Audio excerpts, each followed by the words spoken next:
Hi GCU, I'm Pam Lindgren from Tacoma, Washington, and today we are going to talk about differentiation and engagement and how one teacher uses both to create a rich and positive learning environment.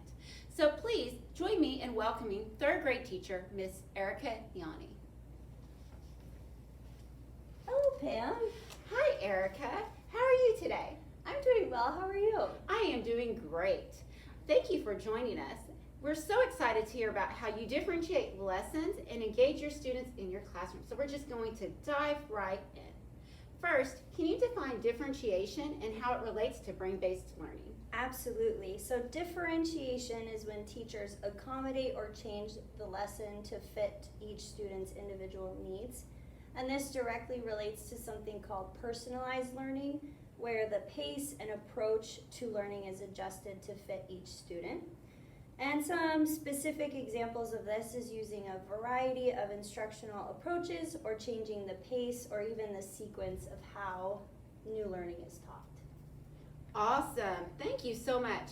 Now, so can you give us a few examples of how you bring differentiated brain-based learning into your classroom?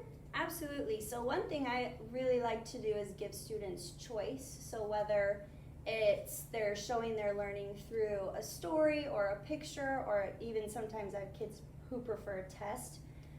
So giving them choice kind of increases their motivation because they have more of a say, and it also engages them more in the learning. Another thing I implement into my lessons is predictable cold calls and select calling. So for example, if a student is unable to respond, I have them repeat what the next student says. That way they're practicing answering questions and using that academic language. Another thing I like to use, especially during our distance learning model, is the breakout rooms in Zoom. And I typically put my stronger students in breakout rooms so they can kind of challenge each other and work together on more difficult problems or use a different strategy to solve a problem. And then for my unfinished learners, I like to use modeling so that I do, we do, you do instruction so they see how I would solve a problem, we practice it together, and then they do it on their own.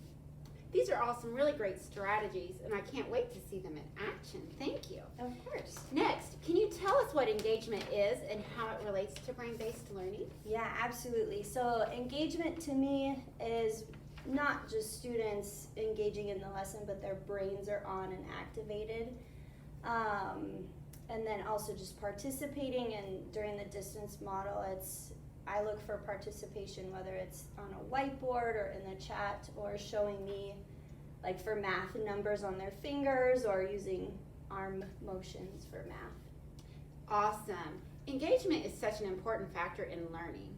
So lastly, can you give us a few examples of how you engage your students through brain-based learning? Yeah, so like I said earlier, I use the chat feature, whiteboards, breakout rooms, and hand signals to engage my students and have them participate in the lessons. So what this kind of looks like is, if I use the chat feature, that's usually for an entry task, like an entry question for the day, for participation for students who are unable to have their video on, and also just for check-ins throughout the lesson. Their whiteboards, I use their whiteboards in math and reading to respond to turn and talk questions or stop and jot opportunities, and also to show their work in math.